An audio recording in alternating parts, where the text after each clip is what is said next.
যতটুকু মানুষ করবে তার ডবল আল্লাহ দুনিয়ায় মানে পরিপূর্ণ করবে। আপনি যদি কাউকে 1 থাপ্পড় দেন, আপনি 2 থাপ্পড় দুনিয়ায় খাবেন, তারপর আপনার মরণ হবে। ওরা যাদেরকে 14 বছর জেল খাটিয়েছে বিনা কারণে, ওদেরকেও আল্লাহ 28 বছর জেল খাটাবে। হয় জেলে গেলে যে কষ্ট হয় এরকম কষ্ট দিয়ে রাখবে, নাই জীবন থেকে এরকম 28টা বছর নষ্ট হবে। পালিয়েছে যারা, ওরা কি চিন্তায় আছে কালকে দেখলাম, বলছে যে আমরা অঘোষিত জেলে আছি এই দিল্লিতে, আমি আর পারি না, দরকার হয় বাংলাদেশে জেলে থাকবো, তাও এখানে থাকবো। কেন? স্বামীর বাড়িতে মানুষ যায় চলে আসার জন্যে। লাল কাপড় পরে যারা যায়, সাদা কাপড়ের আগে আর বের হওয়ার কোনো কায়দা নেই। সুতরাং আমরা চাই যে আপনি আসেন, কিন্তু সাদা কাপড় পরে আসুন, লাল কাপড় পরে আসার আর দরকার নেই। এরপরও যেভাবে আরম্ভ করেছে, এই যে সাংবাদিক নামে কলঙ্ক, মলম বিক্রেতা, হকার রঞ্জন, ময়ূখ রঞ্জন বলছে যে চট্টগ্রাম আমরা নিয়ে নেব, মনে হচ্ছে ওর বাবার জিনিস যে বলছে দিয়ে দে। আরে দাদা, আপনি কি যৌতুক নেবে? আর মেয়ে তো পালিয়ে গেছে, যৌতুক কিসে? পালানো মেয়ের বিয়েই তো আমরা মানি না। ও মেয়ের বিয়ে আমরা মানতাম, যার সাথে গেছে ও যদি হাফ হাতা হইতো, ও তো ফুল হাতা না। আর আমরা কি এখানে ফুল হাতা আছে? ওই যে ওইটা আছে, এই যে না ওই যে ওইটা। তুমি আবার এই হাতা দেখাচ্ছ, আর হাতা নেই তোমার। না, যে দাদার কথা বলা হচ্ছে, দাদা বলেন তো, এখন যদি ওনারা মুসলমান বানানো হয়, ও ছাতা এই যে মুরব্বী মানুষ, সে গোড়া থেকে কেটে বাদ দেওয়া লাগবে। আমি আর নিচে নামলাম না। সুতরাং যৌতুক দেওয়াও জায়েজ নেই, নেওয়াও জায়েজ নেই। তারপরও যার সাথে স্বামী স্ত্রীর সম্পর্ক বলে এতদিন আপনারা বলতেন, এটা মানা যায় না, কারণ সে একজন মুশরিক। আর আমাদের মেয়ে যাই হোক, সে একজন হাজি, তার চরিত্র একটু ঝামেলা আছে, কিন্তু হাজি তো। কথা বলছেন না কেন? এটা মিথ্যা কথা বলে। তাছাড়া বাকিগুলো অন্তত হাজি মানুষের সাথে কোনো ফুল হাতার বিয়ে দেয়া যায় আছে? এটাকে আমি নিজে নিজে বানালাম। সূরা বাকারা 2 নম্বর পারা 14 নম্বর পৃষ্ঠা 4 নম্বর লাইনের 221 নম্বর আয়াতের মাঝের অংশে আছে, ওয়ালা তুনকিহুল মুশরিকিনা হাত্তা ইউমিনু। যতক্ষণ মুশরিক পুরুষ মুমিন না হবে, মুমিনা নারীর জন্য তাকে বিয়ে করা কখনো জায়েজ নেই। এই ফতোয়া সরাসরি আল্লাহর কথা, বলে না কেন? আল্লাহর এই ভাষাকে তারা এতদিন পর্যন্ত বড় আঙ্গুল দেখিয়ে নিজেদের ছেলে মেয়েকে পর্যন্ত বিয়ে দিয়েছে, খ্রিস্টান, ইহুদি। আবার বলতো ওরা আহলে কিতাব। এই পৃথিবীতে মুসলমান বাদ দিয়ে যত ধর্মের লোক আছে, আল্লাহর দৃষ্টিতে সবগুলো কাফির। আমি কি এইটাও বানালাম? সূরা আলে ইমরানের 180 নম্বর আয়াতে আছে, ওয়াইদা খাযাল্লাহু মিসাকান নাবিয়্যিনা লামা আতাইতুকুম মিন কিতাবি ওয়া হিকমাতিন সুম্মা জাআকুম রাসূলুম মুসাদ্দিকুল লিমা মাআকুম লা তু'মিনুন্না বিহি ওয়া লা তানসুরুন্না ইলা আখির আয়া। সূরা আলে ইমরানের 3 নম্বর পারা 19 নম্বর পৃষ্ঠার 9 নম্বর লাইনে আছে, রব্বুল আলামিন বলেন, যত নবী আমি পাঠিয়েছি দুনিয়ায়, প্রতিটি নবীর কাছে এই অঙ্গীকার নিয়েছিলাম যে তোমাদের সাথে যে কিতাব আমি দিলাম, যে হিকমত তোমাদেরকে দিয়েছি, তোমাদের পরবর্তীতে একজন রাসূল আসবে, সে তোমাদের এইগুলোর স্বীকৃতি দেবে। সুতরাং তোমাদের জামানায় যদি কেউ তাকে পেয়ে যায়, লা তু'মিনুন্না বিহি ওয়া লা তানসুরুন্না, লামে তাকিদ নুনে সাকিলা। এত শক্ত শব্দ আল্লাহ দিয়েছেন, কিয়ামত পর্যন্ত আয়াতটা কোরআনে থাকবে। কিয়ামত পর্যন্ত যদি মুসা নবীও আসে, হযরতে ঈসা নবীও আসে, তাদের আর নবী হয়ে আসার সুযোগ নেই, তারা হবে মুহাম্মাদুর রাসূলুল্লাহর উম্মত। আর ওই জামানায় যদি নবীজি চলে আসতেন, অবশ্যই তার প্রতি ঈমান আনা এবং তাকে সাহায্য করা। তোমরা কি এ কথা মেনে নিলে? যত নবী আল্লাহ দুনিয়ায় পাঠালেন প্রতিটি নবী বলেছে ক্বালু আকরারনা, আমরা মেনে নিয়েছি। সুতরাং এই আয়াত অনুযায়ী প্রমাণ হয় এ পৃথিবীতে বিশ্ব নবীর নবুয়ত যেদিন তিনি পেয়েছেন ওই দিন থেকে শুরু করে যতদিন এ দুনিয়া ধ্বংস না হবে ততদিন যারাই আছে অন্য ধর্মের নাম নিয়ে তারা কাফের। কি ৪৫০০ ধর্ম এখন দুনিয়ায়, ২৫৭টা রাষ্ট্র আছে এই পৃথিবীর ময়দানে। এখন ১৯৫টা জাতিসংঘের আন্ডারে আছে, বাকিগুলো এখনো সদস্য হতে পারেনি। যত রকমের জাতি ধর্ম বর্ণ আছে সব এখন এক বাক্যে বলা লাগবে যে আমি মুহাম্মাদুর রাসূলুল্লাহর উম্মত।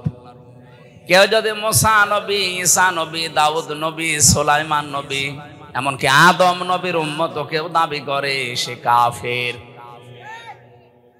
এজন্য যারা এতদিন চালিয়েছেন যে আমার ছেলে বিয়ে হয়েছে খ্রিস্টান, ইহুদি, এটা আহলে কিতাব, আপনি মিথ্যাবাদী, তাহলে কোরআনের আয়াত কেটে বাদ দেওয়া লাগবে। এই কথা বুঝেন?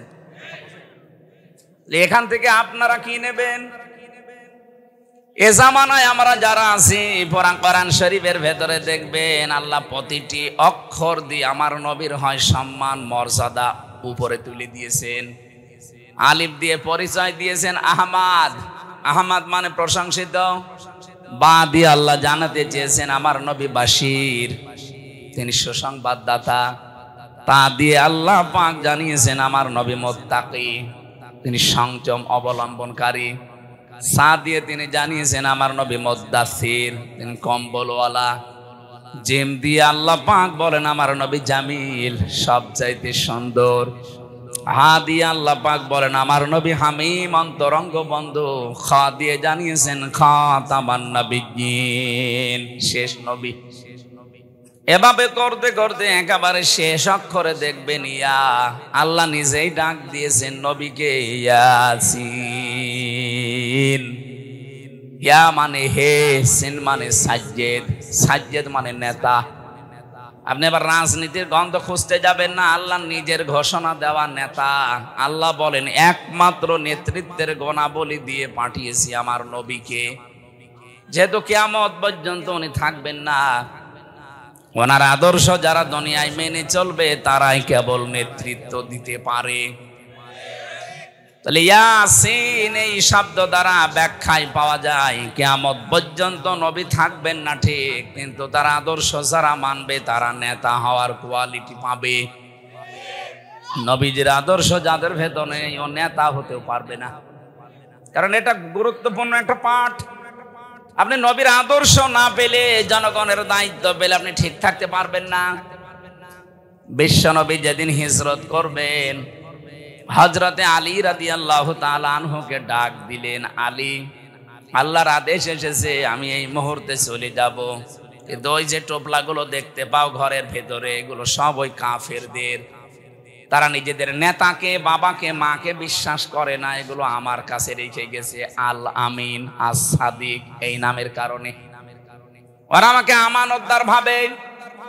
নিজেদের বউকে বিশ্বাস করে না, নিজের মাকে বিশ্বাস করে না। দেখো আমার ঘরের ভেতরে টোপলা বেঁধে নাম লিখে লিখে গেছে, আমি তো চলে যাব, এগুলো যদি নিয়ে চলে যাই তাহলে আমার আল আমিন নামের কলঙ্ক হবে। টের পাচ্ছেন কি বলছি? এগুলো আমার আল আমিন নামের কলঙ্ক হয়ে যাবে। তোমাকে আমি আদেশ দিয়ে গেলাম 3 দিন পরে তুমি আমার সাথে মদিনায় দেখা করবা। এই 3 দিনের ভেতরে সকালে এসে যখন ওরা আমাকে না পাবে, আমার বিছানায় তোমারে পাবে। যখনই পাবে এক কাজ করবা, নাম লেখা দেখে দেখে তার হাতে মালটা পৌঁছিয়ে দেবে। এটা আমানতের দায়িত্ব। কেউ যে কেউ পালন না করে সে কিন্তু মুনাফিক হয়ে মরবে।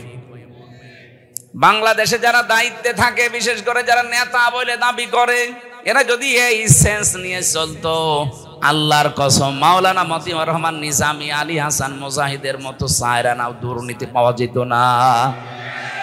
এক একজনের ফেরেশতা দেখতে পাচ্ছেন দরবেশের মতো মানুষ ৩৬,০০০ কোটি টাকা। ওরে জবাই করা দরকার শয়তান। দাড়ি টুপির বদনাম করে ফেলিস। সারা দুনিয়ার মানুষ ওরে দেখতে মনে করতো যে কি দরবেশ, নামই পাল্টিয়ে গিয়েছিল। এদেশে ওর নাম যে সালমান এফ রহমান, অনেকে জানতোই না, নাম বললে চিনতো দরবেশ। তো কাজটা করলো কি? এর মতো চোর এই পৃথিবীতে আছে বলে আমার মনে হয় না।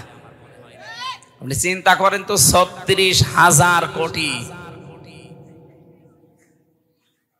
পদ্মা সেতু বানানোর পরে আরো ৪,০০০ কোটি টাকা দেরি থাকবে, এত টাকাও আত্মসাৎ করেছে। দেশটা ফকলা বানিয়ে ফেলেছে এই শয়তানগুলো। আর ওরা এখন দোষ ধরে যে মাওলানা কেন আসবে রাজনীতিতে? শয়তানেরা আসে না, এই জন্যই তো তোমরা পুরা জমিন ফিরি পেয়েছো। মন যা চেয়েছে তাই। ভূমি মন্ত্রীর দায়িত্ব ছিল যারে, তার বাড়ির সংখ্যা দেখলাম ৬২০টা। কত বাড়ি লাগবে আপনার?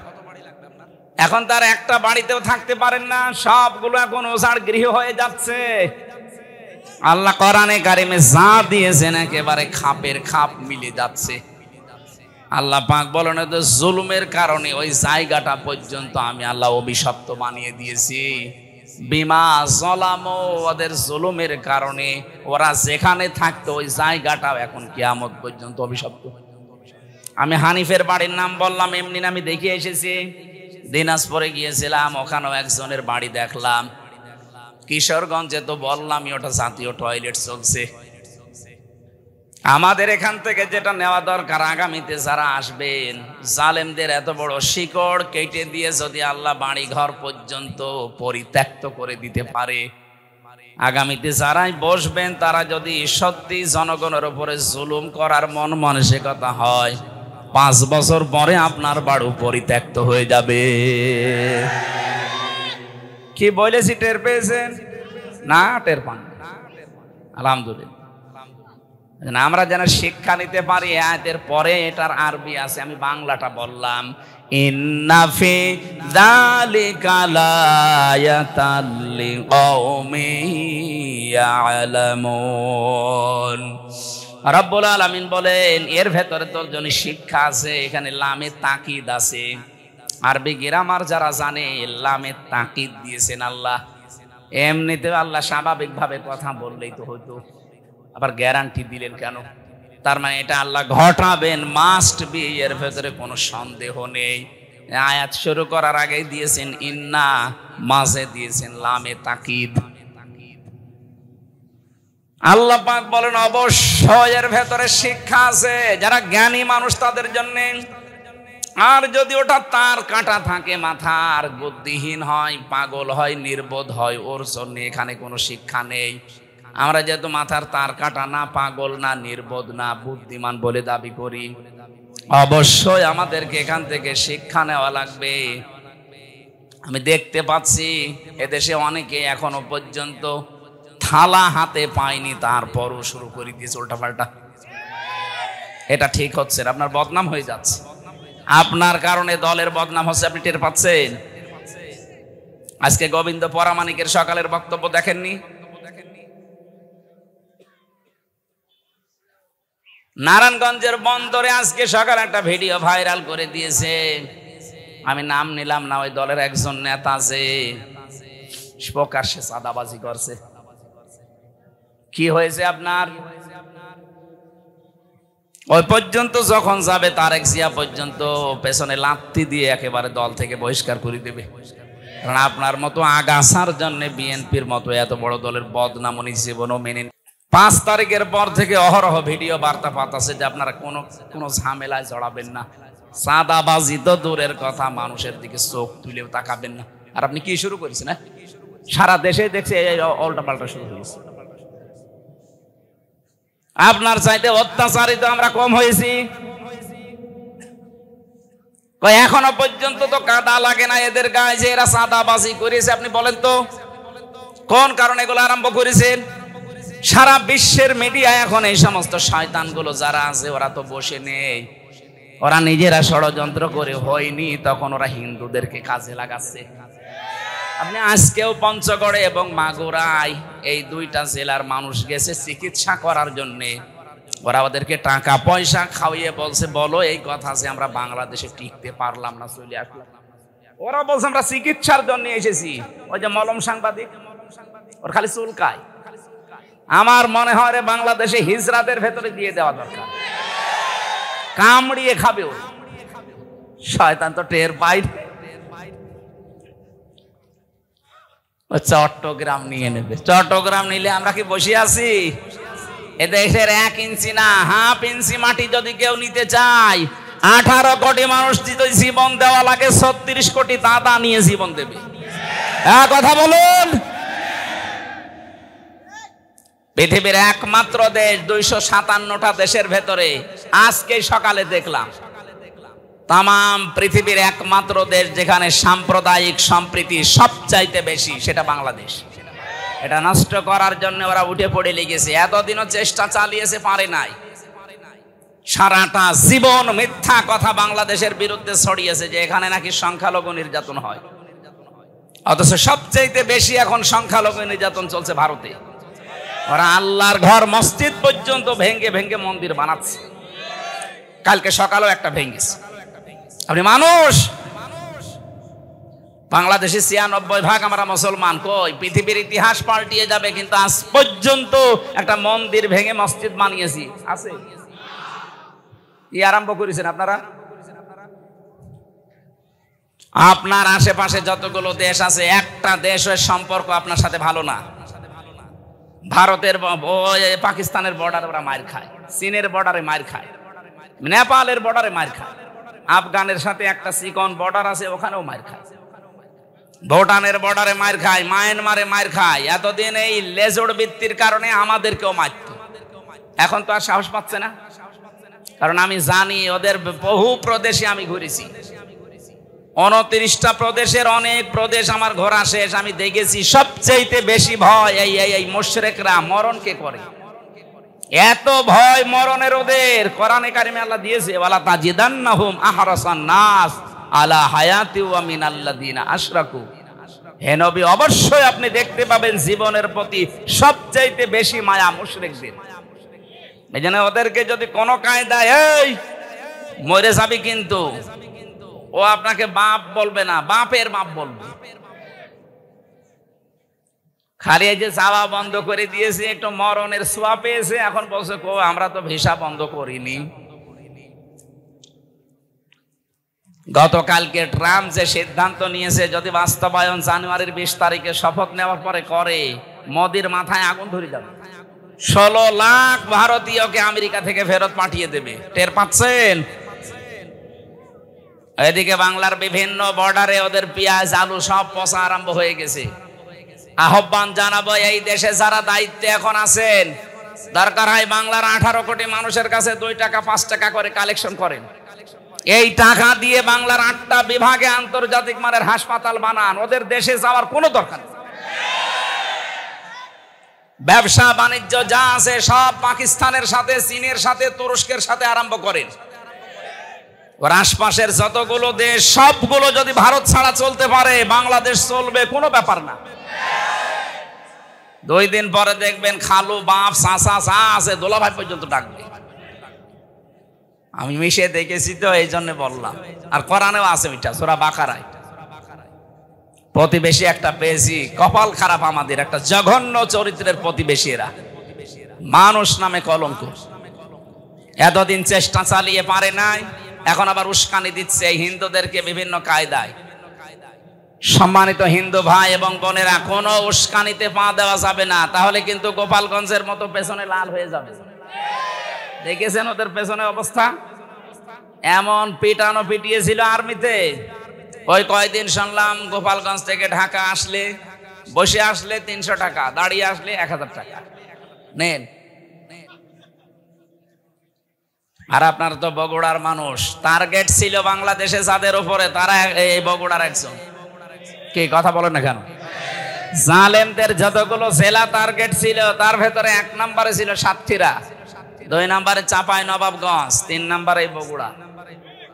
কারণ আমি রিমান্ডে এগুলো শুনতাম, ওই শয়তানরা বলতো যে এই জেলাগুলো আমরা রাখবো না, বোল্ডোজার দিয়ে বাড়ি ঘর সব সাতক্ষীরা, চাঁপাই নবাবগঞ্জের শিবগঞ্জ, কানসাটে যান সব ভেঙে দিয়েছে। আল্লাহ আবার তাদেরকে মাজা খাড়া করে দিয়েছেন, দাঁড়াচ্ছে তারা। কিন্তু জালেমরা কই, ওদের বাড়ি ঘরের এখন নিশ্চিহ্ন, পরিচয় দেবে যে আমি এই বাড়ির মালিক, সেই অবস্থা এখন আর নেই।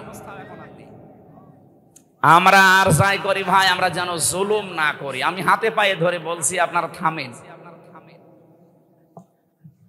এইগুলো সব রেকর্ড হয়ে সারা বিশ্বে যায় আপনার এই কর্মকাণ্ডগুলো।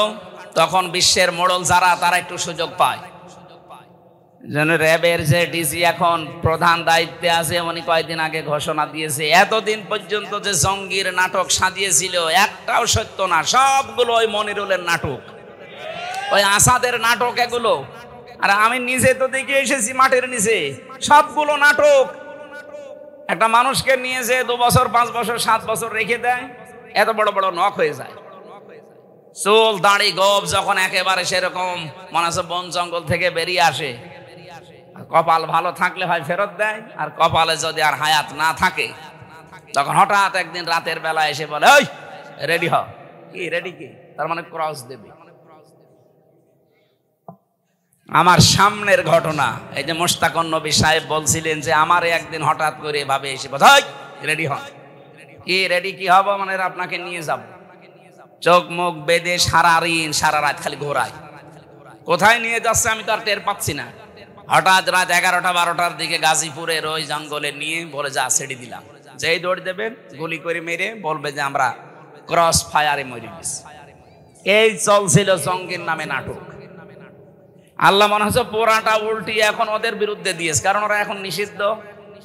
কালকেও তাবলীগ জামাতের যে 4 জনকে হত্যা করেছে, তদন্ত আসতেছে নাকি ছাত্রলীগ এদের জবাই করেছে।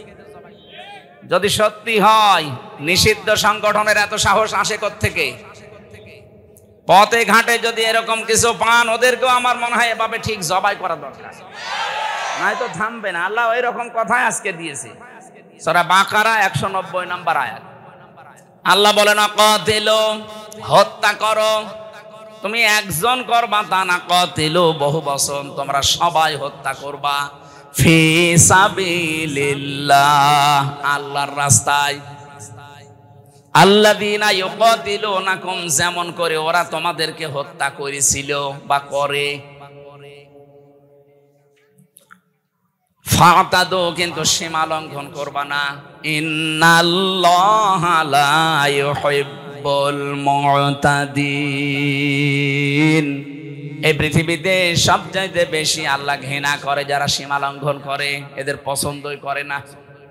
আমার আজকের আলোচনার ভেতরে 7টা পয়েন্ট আছে, পড়া কোরআন শরীফ থেকে সাজিয়েছি। এ দুনিয়ায় যত মানুষ এখন আছে, প্রায় 810 কোটির উপরে আমরা মানুষ আছি। সবচাইতে বেশি ঘৃণা আল্লাহ পাক 7 প্রকার মানুষকে করে। আমরা যদি দেখি যে এর ভেতরে আমরা আছি, এই মুহূর্তে আমরা থেমে যাব। কি কথা বলেন না কেন? যদি দেখেন যে 7 প্রকারের কোন এক রাস্তায় আপনি আছেন, সঙ্গে সঙ্গে গতি থামিয়ে দেবেন, ওখান থেকে ফিরে আসবেন, নয়তো আপনার জন্য জান্নাত হারাম হয়ে যাবে, জাহান্নাম ওয়াজিব হয়ে যাবে। আল্লাহ যদি ভালো না বাসে জান্নাতে দেবে। কথা বলে না কেন? এজন্য আল্লাহর কাছে ঘৃণিত যে 7 প্রকার মানুষ, তার প্রথম প্রকার হচ্ছে যারা সীমা লঙ্ঘন করে। যুগে যুগে বহু জাতিকে আল্লাহ শুধু ধ্বংসই করে দিয়েছে সীমা লঙ্ঘন করার কারণে। তাহলে প্রথম শব্দ আয়াতের কি বললাম? আকাতিলু, তোমরা কতল করো, লড়াই করো, সংগ্রাম করো। কতালা শব্দটা আল্লাহ সরাসরি দিয়েছেন। শব্দ শুনেই মনে হচ্ছে আল্লাহ মনে হয় মারামারি, হত্যা, কতল করার পক্ষে নাকি? আল্লাহকে মারামারি কতল করার পক্ষে? পক্ষে, কিন্তু কিভাবে? শান্ত করার জন্য। ছাত্রলীগ যদি সত্যি এই 4 জন মানুষকে হত্যা করে থাকে, তা হত্যা না, জবাই করেছে সরাসরি। এটা যদি সত্যি করে থাকেন, বলেন তো এদের ঠান্ডা করার জন্য সোনা মধু দোয়া দরুদ পড়ে হবে? যা করেছে ওইটা উল্টিয়ে করা লাগবে। এই জন্য কোরআনে কারিমে এরকম ড্রস মাঝে মাঝে আল্লাহ দিয়েছেন। ওই ড্রসে, ওই ফোর্সে কথা বলতে গেলে কিছু মানুষের গায়ে লাগা, এত উগ্রবাদী কথা বলছে, আরে উগ্র না, ওরা যেমন যেমন কুকুর তেমন মুগুর দেওয়া লাগবে। ওরা 4 জন মানুষকে সরাসরি জবাই করে ফেললো, আর আপনি বলছেন আস্তাগফিরুল্লাহ ইন্না লিল্লাহ। এটা কাজ হয়? আল্লাহ যেটা দিয়েছে ওইটা করেন। কুতিবা আলাইকুমুল কিসাস, ওদের উপরে কিসাসের বিধান যদি এখন সত্যি আমরা জারি করতে পারতাম, আগামী কিয়ামত পর্যন্ত এই দেশে কোনো অবৈধ হত্যা হতো না। 2732 জন মানুষ শুধু ক্ষমতার চেয়ারে অবৈধভাবে বসে থাকার জন্য আপনি এতগুলো মানুষ হত্যা করলেন। 2008 থেকে 24 পর্যন্ত নির্বাচনের নামে প্রহসন করে যারা এমপি, মন্ত্রী, উপজেলা চেয়ারম্যান এবং মেয়র এই নামে যারা ডাকতেন, তাদেরকে উপজেলা চেয়ারম্যান, মেয়র, বিশেষ করে এমপি, মন্ত্রী বলা জায়েজ নেই, কারণ আমরা আপনাকে ভোট দেই। আমি নিজেরটাই তো বলছি, আমার 33 বছর বয়স, 18 বছর থেকে শুরু করলে আমি 3 বার ভোট দিতে পারি, একবারও পারি নাই। এক কথা বলছেন না কেন? আপনি পেরেছেন? তাহলে আমার ভোট ছাড়া আপনি এমপি, আপনি মন্ত্রী, এটা তো অবৈধ। যত টাকা নিয়েছেন, বেতন ভাতা সব ফেরত দেওয়া লাগবে। পেপারে, পোস্টারে কোনো জায়গায় সাবেক এমপি, সাবেক মন্ত্রী লিখতে পারবেন না। এতটুকু লিখবেন যে সাবেক চোর। এই কথা বলছেন না কেন? এতটুকু লিখতে পারেন যে সাবেক ডাকাত, কারণ আপনি ডাকাতি করেছেন। চুরি করে একবারে 154 জন ঘোষণা দিয়ে দিয়েছেন। দিনের ভোট রাতে চুরি করে নিয়ে নিয়েছেন, তা আপনি চোর। চোরকে চোর বলা অসুবিধা কি? যারা গণহত্যার সাথে জড়িত তারা নিন্দিত এবং ঘৃণিত, এইটাই ফাইনাল। আপনি চেঙ্গিস খানের দিকে তাকান, হিটলারের দিকে তাকান, তারা আপনার যাতে কম শক্তিশালী ছিল না। 60 লাখ ইহুদি দুনিয়া থেকে বিদায় করে দিয়েছে এই লোকটা।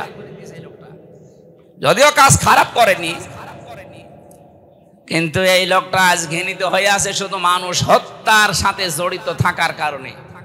2732 জন তো সরকারি হিসাব, বেসরকারি এই 15.5 বছরে যত মানুষের সাথে আপনার নাম জড়িত, আপনি বলেন আপনার নামটা যুগের আবর্তনে কিছুদিন পরে দেখবেন গালি হিসাবে এই হিটলারের মতো, চেঙ্গিস খানের মতো ব্যবহার হবে। মানুষ শুনলেই শুধু গালি দিবে। এতদিনও মানুষ গালি দিয়েছে, কিন্তু প্রকাশ্যে দিতে পারেনি, গোপনে। কথা বলে না কেন? হাজ্জাজ বিন ইউসুফ নামে একটা লোক ছিল, খুব জালেম বাদশা। মন্ত্রী পরিষদ একদিন এসে বলে, বাদশাহ আপনার জন্য তো বাইরে যেতে পারি না, শুধু মানুষ গালিগালাজ করে, মানুষ খালি আমাদেরকে জালেম বলে ডাক দেয়। কে ডাক দেয় দেখি আমি বাইরে যাব। ছদ্মবেশ নিয়ে রাস্তায় হাঁটছে, হঠাৎ দেখে এক গ্রাম্য মানুষ, বেটাই এদিকে আয়। বাদশা হাজ্জাজ বিন ইউসুফ লোকটা কেমন? কি বলেন? তো জালেম, জালেমের বাচ্চা জালেম। 2 বার যখন বলিস ওর মেজাজ গেছে খারাপ। বলে বেটা আমারে চেনো? বলে না, আমি সেই লোক। চিন্তা করছে আমার তো মাথা এখন থাকবে না। ডাক দিয়ে বলে, বাদশাহ আপনি আমারে চেনেন? বলে না তো। কে তুই? আমি এই গ্রামের ওই লোক যার মাসে 2 দিন মাথা খারাপ হয়, আজকে তার পয়লা দিন। তুই পাগল? মাসে 2 দিন মাথা খারাপ হয়, আজকে পয়লা দিন, তার মানে আর একদিন হবে। এর মতো পাগলের সাথে কথা বলে লাভ নেই। পাগল বলে ওই দিন বেশি গিয়েছে। এই কথা বলে না কেন? আমরা এই 15.5 বছরে পাগল বলেই বেশি আছি। নাই তো সে স্টিম রোলার গেল, বেশি থাকার কথা। আপনি কিছু টের পাচ্ছেন? মানুষ সামনাসামনি হয়তো অনেকেই প্রশংসা করেছে, কিন্তু পেছনে যে খবর নিয়েছিলেন, এই লক্ষ লক্ষ কোটি কোটি টাকা খরচ করে মূর্তি বানালেন, কি হলো? 3 ঘন্টাও টিকতে পারেনি। সারা দেশে 3 ঘন্টায় সব উল্টিয়ে পাল্টিয়ে একেবারে মাটির সাথে মিশে দিয়েছে। যেটা মিশতে চায়নি কুষ্টিয়ার ওই 5 রাস্তার মোড়ে, শয়তান এত শক্ত ভাঙা যাচ্ছিল না, বেগুন এসে ভেঙেছে, তাও রাখে নাই জনগণ। এই জন্য হয় না ভাই, জোর করে কিছু করতে যাবেন না। একটা কাজ করেছিল, এখন মুসলমানদের আবেগের জায়গা, এই কারণে ওটা পাল্টানো যায় না। জিয়া আন্তর্জাতিক বিমানবন্দর, এ জেলার কৃতি সন্তান, সাবেক রাষ্ট্রপতি শহীদ প্রেসিডেন্ট জিয়াউর রহমান, তার নামটা পাল্টিয়ে দিয়েছিল শাহজালাল বিমানবন্দর। মানে যাতে মাতাল হলো তাহলে ঠিক আছে, কারণ জানে যে এই নাম পাল্টিয়ে যদি আমার বাবার নাম দেয়, যদি কোনোদিন বাংলার জনগণ আবার আসে, আমার বাবাকেও ছাড়বে, আমারও ছাড়বে। এই জন্য নামটা বাবার আর দেয়নি, বাবার বাবার বাবার বাবা দিয়েছে। এমন নাম যে মুসলমানদের আবেগের জায়গা, আমরা কিছু করতেও পারি না। ওটা যদি বাবার নামে থাকতো না,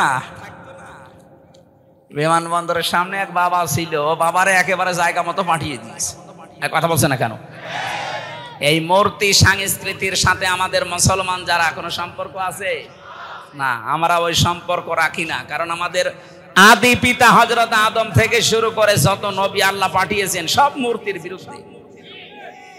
আর এরা পোড়াটা উল্টিয়ে মূর্তির সংস্কৃতি দিয়ে আমাদেরকে শিরিক করাতো। কত ছোট ছোট ছেলে মেয়েরা দেখতাম যে এইভাবে করে, সবে এটা টাঙিয়ে রাখে বাবার, এইভাবে করে, প্রকাশ্য শিরিক।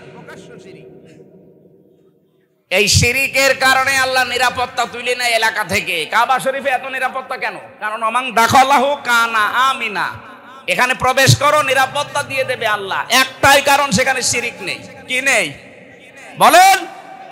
বাংলাদেশ কি কাবা শরীফ? এটা কত দূর?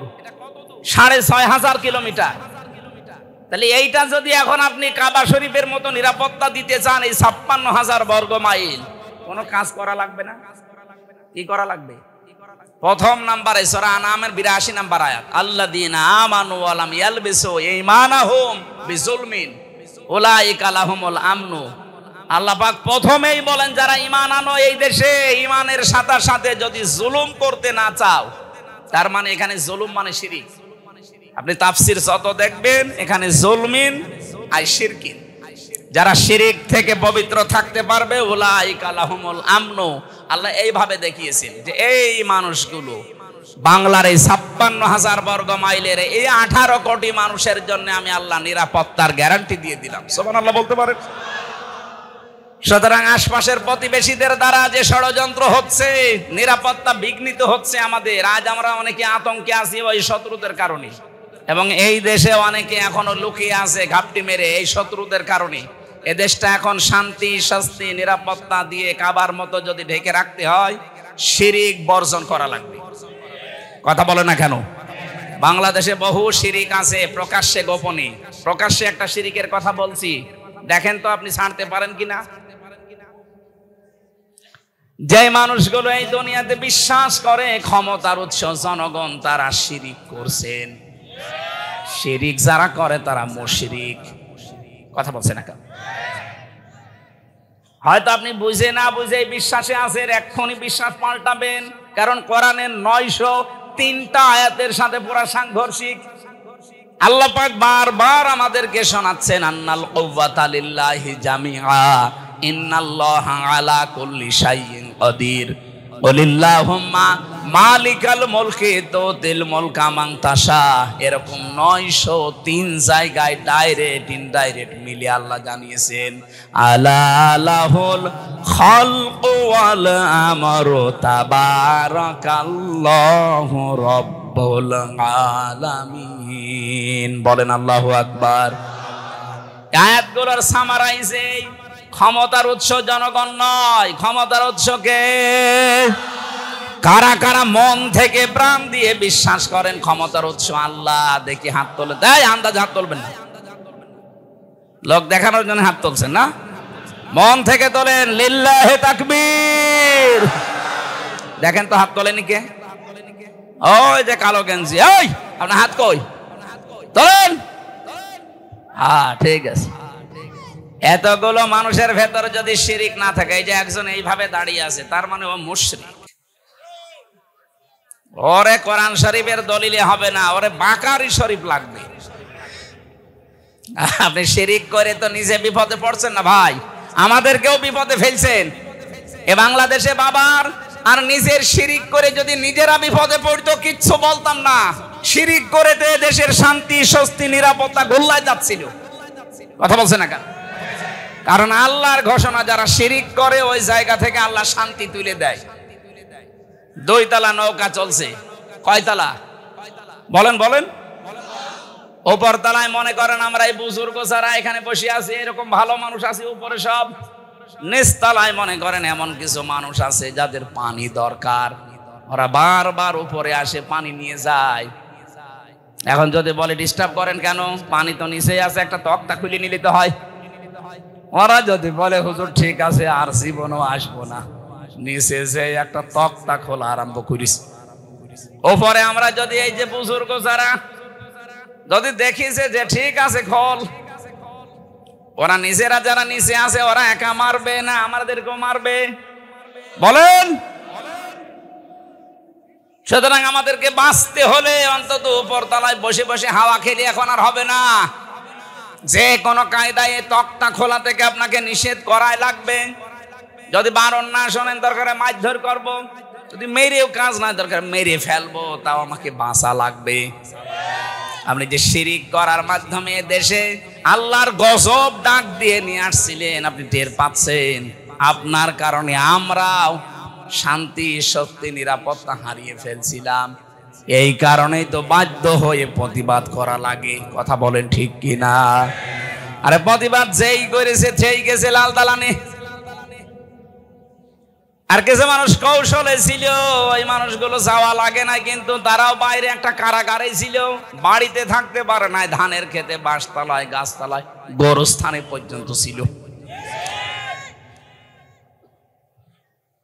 এখানে এখানে আমার আল্লাহ কিন্তু আসলে মারামারি কাটাকাটি মানুষ হত্যার পক্ষে না, কিন্তু বাস্তবে যদি লেবেল করতে হয়, ওই জায়গাটা যদি শান্তি ফিরিয়ে নিয়ে আসতে হয়, তাহলে এরকম কিছু দরকার।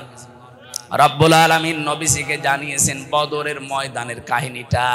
হে নবী, এই যে 80 জন কাফের সব পড়েছিল, একটাকেও আপনার সাহাবীরা মারে নাই, আপনিও মারেন নাই।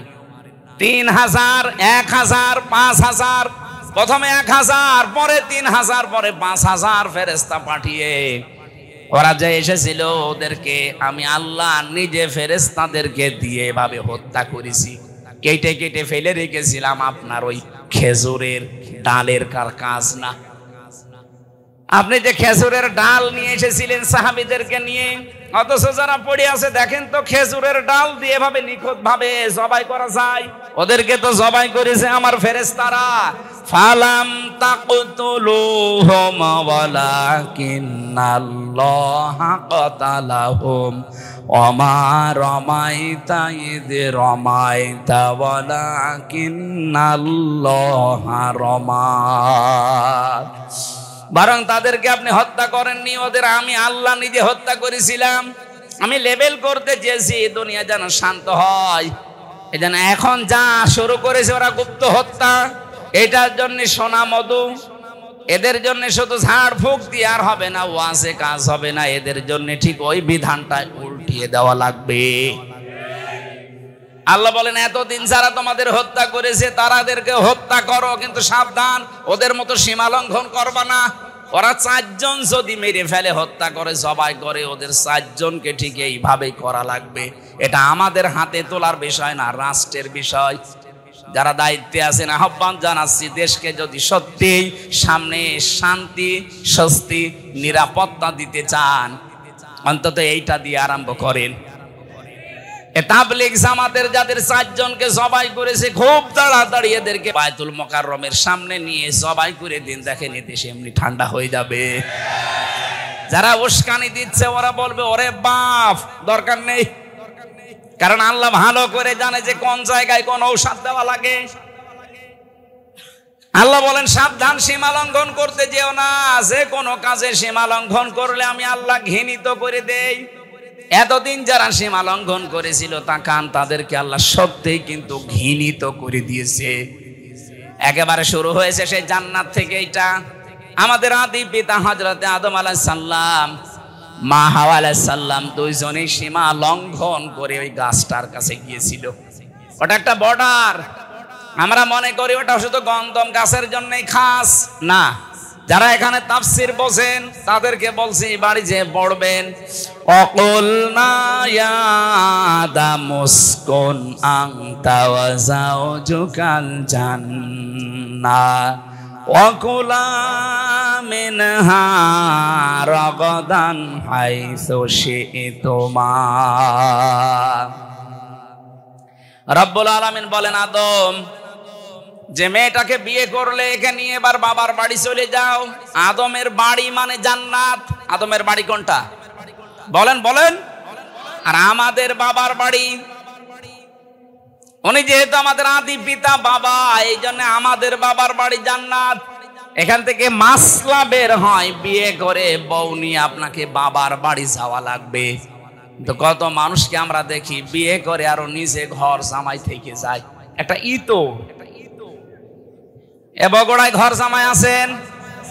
একটু হাত তোলেন তো দেখি ঘর জামাই। না, নেই, এখানে নেই, আলহামদুলিল্লাহ। এ জেলা তো ভদ্র জেলা, এখানে ঘর জামাই থেকে মরবে? বিয়ে করার পরে বিয়ের যে সিস্টেম গুলো শোনেন, এখানে যেহেতু গ্রাম অঞ্চলের জন্য বলছি, এদেশে বহু জায়গায় আমরা দেখি অনেকে বিয়ে করার সময় বরযাত্রী নিয়ে যায় মেয়ের বাড়িতে। এটা কিন্তু হিন্দুদের কালচার। এই যে গায়ে হলুদ দেওয়া, বরযাত্রী যাওয়া কাদের কালচার? আরো জোরে বলেন। মুসলমানদের কালচার হচ্ছে অলিমা করা। কি করা? অলিমার খবর নেই। 200 জন 250 জন নিয়ে উনি যাচ্ছে মেয়ের বাড়িতে বরযাত্রী নিয়ে। বরযাত্রী তো জায়েজ নেই, আপনি কোথায় যাচ্ছেন? আজকে থেকে জীবনে আর কোনোদিন বরযাত্রী যাবেন না। কারা হাত তোলেন তো? ও, যারা হাত তুলছে না ওরা ঝামেলায় আছে। না না ভাই, ওটা যেহেতু জায়েজ নেই, আপনি যাবেন কেন? মেয়ের বাবার বাড়ি থেকে একটা পান খাওয়াও জায়েজ নেই তার নিজের সন্তুষ্টি ছাড়া। আর আপনি 200 জন 500 জন নিয়ে চলে যাচ্ছেন, ও লজ্জায় কিছু বলতেও পারে না মেয়েটার কারণে। কথা বলেন না কেন? এটা মেয়েদের যে কি অধিকার আল্লাহ দিয়েছে এইটা নেই। অলিমা করে ছেলের বাড়ি না মেয়ের বাড়ি? ছেলের বাড়ি। কার বাড়ি? এখানে ছেলের বাবা যারা আছেন, আজকে থেকে বরযাত্রীর চিন্তা ভাবনা বাদ দেন। এখন থেকে অলিমা হবে এটা আপনার বাড়িতে। দরকার হয় মেয়ের বাড়ির আরো 200-300 জন নিয়ে আসেন। আমি বারবার বলছি কেন? কারণ আমার তো ছেলে নেই, আমার মেয়ে, আমার বাসা লাগবে না। না, তারপরেও ইসলামের নিয়মটা তো বলা দরকার। আমরাও পালন করতে ওই সময় পারি নাই, কারণ আমি ওই সময় জানতাম না। যে সময় বিয়ে হয়েছিল সঠিক কথা কি আমি জানলেও ওই সময় মানতে পারতাম না, কারণ আমি তো ছিলামই একেবারে ওই রকম। সুতরাং এখন পরিবেশ যখন আমাদের এসেছে, আপনারা ছেলের বাবা যারা এই নিয়মটা পাল্টিয়ে ফেলবেন। আর কোনোদিন বরযাত্রী যাব না, কেউ দাওয়াত দিলেও বলবো না আমি ওর ভেতরে নেই। আপনি অলিমার দাওয়াত দেন, আমি আসি। কথা বলেন না কেন? হযরত আদম আলাইহিস সালাম স্ত্রীকে নিয়ে গেলেন বাড়িতে, তার মানে জান্নাতে। আল্লাহ বলেন, কুলা মিনহা রাগাদান হাইসু শি'তুমা। সাবধান, নিজে যা খাবে স্ত্রীকে কিন্তু ওই মানের খাবার খাওয়াবে। আল্লাহ কিন্তু আংতা ওয়া কুলা দেয়নি। যারা কোরআন পড়তে পারে, তাফসীর বোঝে, মেয়েদের প্রতি আল্লাহ দেখেন কেমন টান দিয়েছেন। আল্লাহ বলেন, হে পৃথিবীর মেয়েরা, স্বামীর বাড়িতে গিয়ে স্বামী মরণের খাওয়া খাবে আর তোমাকে হালকা দেবে তা না। আমি এটা জায়েজই করি নাই। সে প্রথম তোমার আদি পিতাকে আদেশ দিয়েছি, বউ বাড়ি নিয়ে যে নিজে যেই মানের খাবার খাবে ওই মানের খাবার বউকে খাওয়ানো লাগবে। এটা কিন্তু আল্লাহর আদেশ। আজ অনেক নামাজি, অনেক রোজাদার হজ করে আসে, কিন্তু পারিবারিক জীবনে এটা নেই। না, আপনার নামাজ হবে না, কারণ এটা একটা হক। যেই মানের খাবার খাবেন, যেই মানের পোশাক পরবেন, যেই মানের জায়গায় থাকবেন, ওইটা স্ত্রীকে ওইভাবে দেওয়া, এটা আল্লাহর নির্দেশ। আমাদের আদি পিতাকে আল্লাহ দিয়েছেন। কেউ যদি মনে করে এ আর কি দুনিয়ার কাজ, এটুকু না, এইটা দিয়ে আপনার জান্নাত তৈরি হবে। কেউ যদি তার স্ত্রীর জন্য, তার মেয়ের জন্য খরচ করে, তার মায়ের জন্য, নবীজি বলেন ওই টাকার হিসাব কিয়ামতে দেওয়া লাগবে না। আপনি কোন পীরের দরবারে, কোন মাজারে, কোন খানকায়, কোন বাবার দরবারে টাকা দিলে টাকার জবাব দেওয়া লাগবে না, কথা আমি পাইনি। কিন্তু স্ত্রীকে, নিজের মাকে, নিজের মেয়েকে সাধ্য মতো যদি তাদের পেছনে খরচ করেন, এমনকি স্ত্রীর সাজগোজ করার জন্য যদি মাসে 5-10 হাজার টাকাও খরচ হয়, পুরা 10,000 আল্লাহর রাস্তায় দান করার সওয়াব হবে। মাসে 10,000 না, বিয়ে করার পর থেকে আজ 50 বছরও 10,000 টাকা সাজগোজ করার জিনিস কিনে দিয়েছেন? বলছেন না। তাই আপনার বিয়ে করার দরকার কি? আল্লাহ বলেন রাগাদান হাইসো সে তোমা, বউ নিয়ে শুধু বাবার বাড়ি থেকে নিজের বাড়িতে এসে ঘর বন্দি করে রাখবা না। মাঝে মাঝে বেড়াতে যাও, সাধ্য মতো যেখানে ইচ্ছা যাও, যা ইচ্ছা খাও, কিন্তু সাবধান, ওয়ালা তাকরাবা হাদিহিস শাজারাতা, এই গাছটার নিকটে যাবা না। ফাতাকুনা মিনাজ জালিমিন, তাহলে জালেম হয়ে যাবা। তার মানে এই গাছটা বলতে শুধুমাত্র ওই গন্ধম গাছই না, গাছ মানে একটা বর্ডার। গাছ মানে কি? আল্লাহ পাক বলেন পৃথিবীতে আমার এরকম বর্ডার আছে 500, এই কোরআন শরীফে আছে। এই 500 বর্ডারের কাছে যখনই যাবেন, আদম নবী আলাইহিস সালাম যেমন গাছ বর্ডার ওভারটেক করেছিলেন, সন্তান হিসাবে তোমরা বর্ডার ওভারটেক করবা না। যেখানে যে দেখবা যে থমকে যাবা। বিয়ে বাড়িতে গেছো নিজের বউ নিয়ে, নিষেধ নেই, কিন্তু এমন বিয়ে বাড়িতে যাওয়া যাবে না যেখানে গেলে বড় পর্দা থাকে না, নিজেরও পর্দা থাকে না। এরকম বিয়ে বাড়ি নেই? এক কথা বলে না কেন? এরকম মেলায় যাওয়া যাবে না যেখানে গেলে বড় পর্দা নেই, আপনারও নেই। এই যে চলছে ওয়াজের মাহফিলে, যদি এই মেলায় এই পর্দায় না থাকে, ও ছাতা দেওয়ার দরকার কি? আমি তো শুধু একটা উদাহরণ দিলাম যে বিয়ে বাড়ির আজ হাজারো জায়গা আছে যেখানে গেলে পর্দার মতো বিধান মানা যায় না। জীবন চলে চাইলে ওখানে যাওয়া যাবে না, এটা আল্লাহর নিষেধ। যদি এরপরও কেউ সীমা লঙ্ঘন করেন, আল্লাহ পাক বলেন সে আমার কাছে ঘৃণিত, সে জালেম। বলেন নাউজুবিল্লাহ। সম্মানিত মা বোনেরা, যারা বাইরে যেতে চান, 2টা বিধান আছে পর্দার, একটা রুখসাত, একটা আজিমাত। আপনার এই মুখমণ্ডল, হাতের কবজি আর পায়ের পাতা বাদ দিয়ে বাকি শরীর ঢেকে আপনি বাইরে যেতে পারবেন, এটা ছাড় আছে। কিন্তু যদি আপনি আজিমাত মেনে চলতে চান, খাস পর্দা যেটা বলা হয়, হাত মোজা, পা মোজা, চোখের উপরে একটা পাতলা কিছু দেওয়া লাগবে, যেটা হেজাব বলা হয়। এটা যদি করতে পারেন তাহলে তো সোনাই সোহাগা। যদিও মেয়েদের পর্দাটা মুখমণ্ডল, হাতের কবজি আর পায়ের পাতা খোলা রাখলেও গুনাহ হবে না। অনেক আলেম যায় এটা জানিয়েছে যে না, মুখটা যেহেতু সৌন্দর্যের প্রতীক, এজন্য মুখটাও ঢেকে রাখা লাগবে। ছেলেদের পর্দা হচ্ছে নাভি থেকে শুরু করে হাঁটু পর্যন্ত। হাবি থেকে শুরু করে হাঁটু পর্যন্ত যদি কোনো পুরুষের ঢাকা থাকে, পুরা শরীরে কাপড় না থাকে, অসুবিধা নেই, আপনি তার ফরজ আদায় হয়ে যাবে। মেয়েরা এখান থেকে মাসলা পেয়েছি আমি, আপনারা যদি নামাজ পড়েন, শাড়ি পরে নামাজ পড়লে আপনার নামাজ কিন্তু হবে না যদি চুল বেরিয়ে যায়।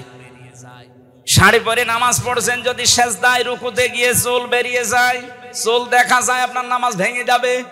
এজন্য মেয়েদের সর্বোত্তম সুন্নাতি পোশাক আমার মনে হয় যেটা সালোয়ার কামিজ। কি আজকে থেকে পরিবারে এইটা বানিয়ে দেবেন, শাড়ির এই প্রচলন বাদ দিয়ে দেন। হাত পর্যন্ত হাতা বানাবেন ঢিলা ঢালা, পা পর্যন্ত লম্বা বানাবেন, ছায়া পায়জামা নিচে চাই পরুক, ব্লাউজ থাকবে এবং মাথা থেকে শুরু করে পুরা বুকটা নিয়ে একটা বড় ওড়না থাকবে। হঠাৎ কোনো পরপুরুষের সামনে পড়ে গেলেও পর্দার মতো ফরজ বিধানটা লঙ্ঘন হবে না। আপনি কি ইয়ার কি মনে করেন পর্দাকে? এটা যে ফরজ অনেকে জানে কিন্তু মানে তো না, আরো টিটকারি করে। পর্দার এই বিধানটা নফল না ফরজ? নামাজের মতো ফরজ, অথচ নামাজ পড়ছে অনেক মহিলা, পর্দা নেই। আমি আশা করব এখান থেকে আপনি মেনে নেবেন, আল্লাহর সীমানার বাইরে যাওয়া যাবে না, একটা বর্ডার। আল্লাহ রাব্বুল আলামিন এমন ভাবে বর্ডারটা তৈরি করে দিয়েছেন। আপনি আমরা যারা পুরুষ মানুষ আছি, এখানে যত পুরুষ আছেন, আজকে থেকে এই 2টা ঔষধ কোরআনে আছে, আমরা এখন থেকে মেনে চলবো। তাহলে পর্দার মতো এই বিধান এবং জেনা থেকে আপনাকে আল্লাহ বাঁচিয়ে দেবে। আজ অনেক পুরুষ মানুষ কল দেয়, বলে হুজুর এক বউ, কতদিন আর কি করব, ভালো লাগে না, অন্যেরটা দেখলে খুব ভালো লাগে। কি আমি নিজে পেয়েছি মোবাইলে, অনেকেই বলে এক জিনিস আর কতদিন ভাল লাগে না, অন্যেরটা দেখলে কিন্তু খুব ভালো লাগে। এটার কারণ আছে। সূরা নূর 30 নম্বর আয়াতে আল্লাহ এই কারণটা দিয়েছেন। আপনি যদি এই কথা বলেন যে এক জিনিস 2 বছর হয়ে গেল আর কতদিন কি করব, তে আপনার মেয়েটাও তো বলতে পারে যে এক ছাতা আর কতদিন করব, বলতে পারে না? এই জন্য নিজের বর প্রতি আকর্ষণ বাড়বে, অন্যের প্রতি ঘৃণা জন্মাবে, আপনার আকর্ষণ কমে যাবে। সূরা নূরের 30 নম্বর আয়াত যদি মানতে পারেন, 15 দিন মানবেন, মাত্র 15 দিন, দেখেন আপনার অন্য মহিলার প্রতি আকর্ষণ কমবে, আল্লাহর ঔষধ মিস্টেক হবে না, হবে। উনি পরীক্ষা নিরীক্ষা করে তারপরে ঔষধ দিয়েছে। আমাদের ভেতরের অবস্থা তো আল্লাহ জানে। ডাক্তারের কাছে গেলে পরীক্ষা নিরীক্ষা করে যেমন 1 টাকার ঔষধ দিলেই সেরে যায়, আল্লাহ পাক বলেন তোর পুরা বডিটা আমি জানি যে কিভাবে বানিয়েছি, এটা পরীক্ষা নিরীক্ষা করে 2টা ঔষধ দিলাম, এখন থেকে মানা লাগবে। অকুল্লিল মুমিনিনা ইয়াগুদ্দু মিন আবসারিহিম ওয়া ইয়াহফাযু ফুরুজাহুম যালিকা আযকা লাহুম ইলা আখির আয়া। যতগুলো তাফসীর আমি মিলিয়েছি আয়াতের সাথে, সব মুফাসসিরিন ইকরাম বলেছেন 2টা এই ঔষধ পান করো। আল্লাহ গ্যারান্টি দিয়েছেন তুমি কোনোদিন জীবনে তোমার জিনার গুনাহ আমল নামায় উঠবে না। নিজের স্ত্রীর প্রতি তোমার ভালোবাসা আকর্ষণ বাড়তে থাকবে দিনের পর দিন। বিভিন্ন তাফসিরে দিনের উল্লেখ আছে, আমি এক তাফসিরে 15 দিন মাত্র পেয়েছি। এজন্য আপনাকে আমি আহ্বান জানাচ্ছি, মেনে চলবেন আজকে থেকে। 1 নম্বরে কোন মহিলাকে যদি দেখেন সঙ্গে সঙ্গে নিজের চোখ নিম্নগামী করবেন, মন চাইলেও তাকানো যাবে না। নিজের স্ত্রী বাদ দিয়ে অন্য কোন মহিলাকে তো কামনা করা জায়েজ না, না কামনা করাই জায়েজ নেই, করা না শুধু হর্ষাই আছে। ইল্লা আলা আজওয়াজিহিম, এই আয়াত অনুযায়ী নিজের জায়েজ স্ত্রী বাদ দিয়ে অন্য কোন মহিলাকে কামনা করাই জায়েজ নেই। এই জন্য বলছি যারাই সামনে পড়বে সে যেই হোক, সঙ্গে সঙ্গে মন চাইলেও একটু শক্ত হন, আপনার সিদ্ধান্ত আপনাকে বাঁচাতে পারে। আপনি আজকেই সিদ্ধান্ত নিয়ে আমল করা শুরু করেন, মাত্র 15 দিন, যে 14 জন মহিলা বাদ দিয়ে যত সুন্দরী মহিলা আমার সামনে আসুক আমি চোখ নিচের দিকে নামাবো। কয়জন মহিলা বলেন বলেন? এর ভেতরে আপনার আপন মা, আপন খালা, আপন ফুফু, নিজের ভাইয়ের মেয়ে, বোনের মেয়ে, এরপরে আপন পুত্র বধূ, যেটা এটার কি বলে আমি জানি না এলাকায়, যে ছেলের বউ, যেটা এরকম 14 জন মহিলা সূরা নিসার 21 নম্বর আয়াতের তাফসিরে পাবেন। এই 14 জন মহিলা বাদ দিয়ে পৃথিবীর কোন মহিলা সে যত সুন্দরী হোক আর যত কালো হোক, সামনে পড়লে একবারের বেশি আর তাকাতে পারবেন না, সঙ্গে সঙ্গে আপনি নিচের দিকে নিম্নগামী করবেন। আপনি আজকের পেপারে দেখেছেন বাংলাদেশের সবচাইতে বেশি যেটা বেড়ে যাচ্ছে সেটার নাম ডিভোর্স। এই একটাই মাত্র কারণ, নারী পুরুষের অভয়ের জন্য। নিজের জায়েজ জিনিসগুলো ভালো লাগে না, অবৈধ জিনিস শয়তান তখন আকর্ষণীয় করিয়ে দেখায়, তখন নিজেরটার প্রতি আকর্ষণ কমতে থাকে, ওইটার প্রতি বাড়তে থাকে। আপনি যার দিকে তাকিয়ে শান্তি পান, ওই মহিলার ভেতরে যা আছে আপনার বর ভেতরে কম আছে। এই যে 4-5 বছর বছর বছর বছর না, ওর কি বয়স হয়েছে? হ্যাঁ, ও বললে মানায়, ওর বাবা বললে মানায় তো। এই যে থানা থেকে বাবু এসেছে, বড় বাবু, যত রকমের মামলা থানায় যাচ্ছে হয় মেয়েলি, বেশিরভাগ মেয়েলি। কারো মেয়ে হয়তো বেরিয়ে গেছে, আমাদের যেমন চলে গেছে, এরকম করে আমাদের তো বিদেশে পালিয়েছে, আর এটা হয়তো দেশের ভেতরে পালায়। সেই মামলার বিচার করা লাগে ওসি সাহেবদের, আর খুব বেশি হলো জমি জায়গার। এই 2টা বিষয় যদি বাংলাদেশে শান্ত হয়ে যেত তো ওনারা আমার মনে হয় আরামে বেতন নিতে পারত। যন্ত্রণা আছে, রাত 2টা নেই 3টা নেই, আমার মেয়ে চলে গেছে কোথায়, আল্লাহ রাস্তায় নিয়ে আসে, ওই খুঁজে নিয়ে আসতে যাই 2-3 রাত ঘুম নেই। এই জন্যই বলছে নিজের চোখকে নিম্নগামী করা লাগবে। ওই 14 জন মহিলা বাদ দিয়ে যত মহিলা দুনিয়ায় সামনে পড়ুক, আল্লাহর জন্য একটু চিন্তা করেন, অনির্বচন একটা সুখ আপনাকে আল্লাহ দান করবে। এটা বোঝেন কি বললাম? অনির্বচন সুখ, বাংলা এটা। এর বাস্তব হচ্ছে যে বাচ্চারা যখন মায়ের পাখি পাখি আছে না মুরগি পাখি যাই বলেন, এর বাচ্চারা যখন নিচে এই পাখা পর পালকের নিচে যখন আশ্রয় নেয়, এই চিল কাক এদের আক্রমণ থেকে বাঁচার জন্য এই মোলায়েম এত এত সফট এত কোমল এই পাখাগুলো, একটার সাথে আরেকটা যখন এই পালক লেগে যায় এর নিচে পাখিগুলো আশ্রয় নেওয়ার সঙ্গে সঙ্গে বাচ্চাগুলো পাখিটা এভাবে দিয়ে ফল করে দেয়। এর নিচে বসে বসে একটা কিচির মিচির আওয়াজ দেয়। এটা বাংলাতে বলে অনির্বচন সুখ। আপনি যদি সত্যি আজকে থেকে মহিলার দিকে না তাকিয়ে চক্ষুকে নিম্নগামী করে থাকতে পারেন, কিছুক্ষণ পরে দেখবেন মনের ভেতর একটা আলাদা শান্তি আল্লাহ দিয়ে দেবেন। আপনি তো একেবারে 1 মিনিটে 3-4 বার করে দেখেন, তো শান্তি পাবেন কি করে? 2 নম্বরে আমাদের লজ্জা স্থানের হেফাজত করা লাগবে। এটার ব্যবহার আজ যেখানে সেখানে হচ্ছে না। এই জেনা থেকে বাঁচার জন্য আকাশ সংস্কৃতির নামে যেটা চলছে, ভারতের পিনআপ করা পত্রিকাগুলো, এগুলো বন্ধ করা দরকার সরকারি ভাবে। অনেক কন্টেক্ট এই তথ্য মন্ত্রণালয় থেকে শুরু করে বাতিল করার চেষ্টায় আছে। ভারতের যখন সবকিছুই বয়কট হচ্ছে, আমার মনে হয় ওদের আকাশ সংস্কৃতিতে যা দেয় ওইগুলো বন্ধ করা দরকার। এদেশে আমরা আমাদের চরিত্রকে আবার আগের যুগের মতো ফিরিয়ে নিয়ে যেতে পারবো ইনশাআল্লাহ। আমি আজকে মনে হয় আর কথা না বলা ভালো, কারণ আমার এশার পরে আলোচনা আছে সিরাজগঞ্জ শহরে, ওখানে যেতেও আরো 1-1.5 ঘন্টা লাগবে। আজকের মতো শেষ করে, আমার জেলখানায় লিখিত নারী এবং পুরুষের দাম্পত্য জীবন নিয়ে বই লেখা আছে এই আয়াতের উপরে। গাড়ি কোথায় আছে আমি জানি না, আপনারা স্বামীকে বলবেন ছেলেকে মেয়েকে পাঠিয়ে বইটা নিয়ে যেতে। স্বামীকে পড়াবেন আর স্বামীরা পড়াবেন স্ত্রীকে। এর ভেতরে যে তথ্যগুলো আছে আমল করতে পারলে আশা করছি ভালো হবে। আল্লাহুম্মা আমিন। এখানে আছে, বইটা নিয়ে যান এখান থেকে। লা ইলাহা ইল্লা আনতা সুবহানাক ইন্নী কুনতু মিনাজ জালিমিন। রব্বানা যালামনা আনফুসানা ওয়া ইল্লাম তাগফির লানা ওয়া তারহামনা লানাকুনান্না মিনাল খাসিরিন। আল্লাহ, যে যুবকগুলো কোরআনে কারিমের এই অনুষ্ঠানের আঞ্জাম দিয়েছে এদেরকে কবুল করো। এ মাহফিল করতে গিয়ে যে মানুষগুলো শ্রম দিয়েছে, এগিয়ে এসেছে কষ্ট করে, তুমি ওসমানের মতো এদেরকে মঞ্জুর করে নাও। সম্মানিতা মা বোনেরা, পর্দার আড়ালে খাদিজার মতো, আয়েশার মতো বানিয়ে দাও। পরিবারে অনেকের শান্তি নেই, আল্লাহ তোমার সালাম নামের খাতিরে শান্তি দান করো রব্বুল আলামিন। দেশটা যখন অন্তত শান্তি স্বস্তি নিরাপত্তা দিয়ে দিয়েছো, এ দেশে তোমার কোরআনের বিধানগুলো তুমি চালু করে দাও। তোমার বান্দা বান্দীদের দিল মন এদিকে ঝুঁকিয়ে দাও। চর্মচোখে এটা আমাদের বড় ইচ্ছা লাগে, আশা লাগে, আকাঙ্ক্ষা তামান্না লাগে যে তোমার কালাম দিয়ে বাংলার 56,000 বর্গ মাইল চলছে।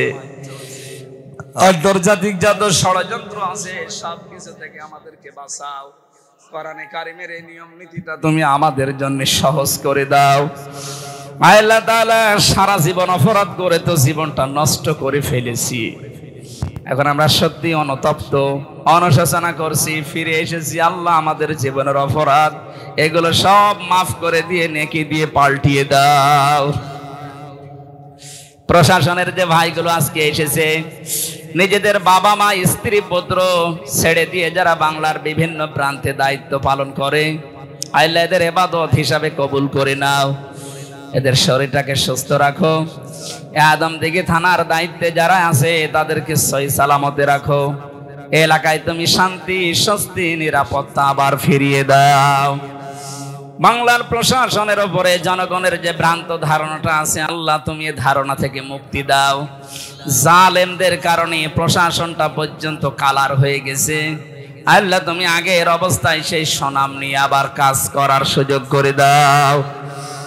আমি 3টা বছর জালেমের এই জেলখানায় অসুস্থ হয়ে পড়েছি। আল্লাহ, তুমি আমাকে আগের অবস্থায় আবার ফিরিয়ে দাও। বারাকাল্লাহু লানা ওয়া লাকুম ফিল কোরআনিল আযীম। মরণ কখন আসে জানি না, যখনই আসবে যেন পড়তে পারি লা ইলাহা ইল্লাল্লাহু মুহাম্মাদুর রাসূলুল্লাহ। আসসালামু আলাইকুম। সম্মানিতা মা বোনের, আপনার স্বামীকে ছেলেকে পাঠিয়ে দিন।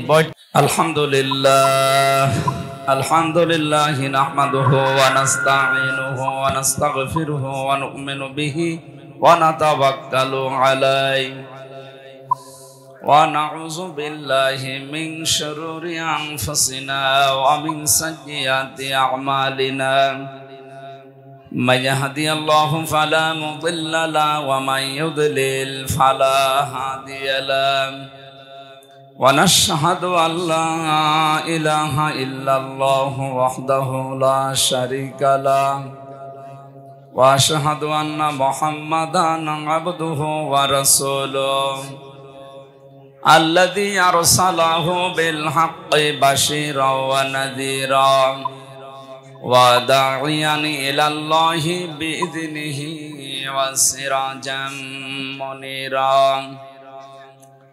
فقد قال الله تعالى في كلامه المجيد وبرهانه التوحيد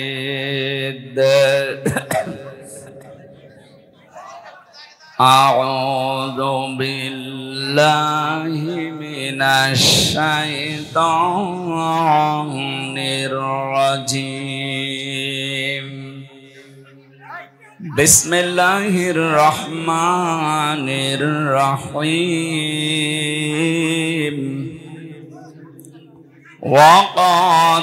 وقاتلوا في سبيل الله الذين يقاتلونكم ولا تعتدوا إن الله لا يحب المعتدين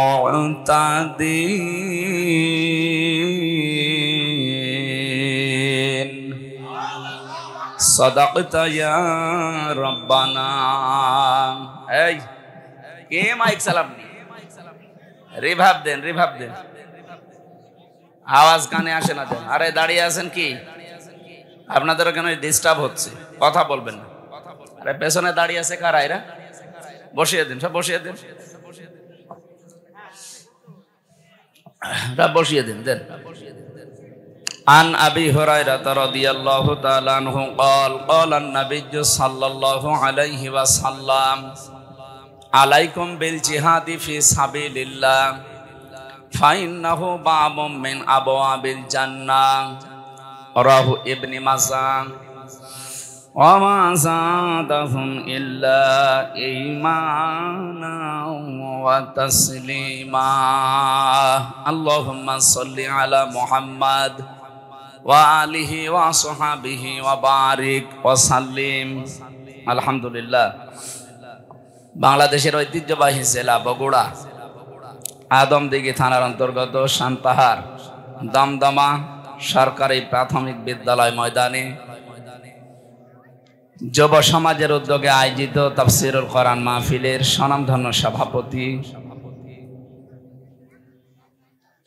জনাব মোহাম্মদ মোফাক্কির আলম স্বপন দামাত বারকাতুহুল আলিয়া, প্রধান অতিথি সাবেক উপজেলা চেয়ারম্যান ও আদমদিঘি উপজেলা বিএনপির সম্মানিত সভাপতি জনাব আলহাজ আব্দুল মহিদ তালুকদার দামাত বারকাতুহুল আলিয়া, প্রধান পৃষ্ঠপোষকতায় আছেন বাংলাদেশ জামাত ইসলামী আদমদিঘি উপজেলা শাখার আমির হাফেজে কোরআন জনাব আতওয়ার রহমান, সম্মানিত অতিথিবৃন্দ, অনেক মানুষের নাম দিয়েছেন আপনারা, আমরা এমনি সময় কম তো দোয়া করে দিলাম। ওয়ারাফা'না লাকা যিকরাক।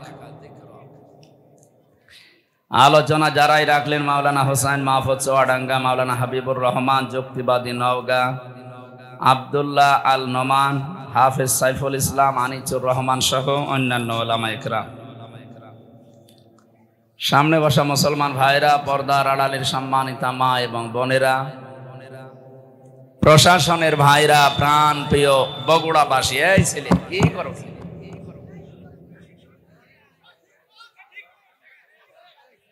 কিসের ব্যবসা করেন বুঝি না, মাইক চালাতে পারেন না, মাইক দেন কেন? সবাইকে নিয়ে আল্লাহর দরবারে শুকরিয়া জানাচ্ছি। একটা বিশাল জগদ্দল পাথর আমাদের বুকের উপর থেকে আল্লাহ সরিয়ে দিয়েছে, নিজেকে হালকা মনে হচ্ছে।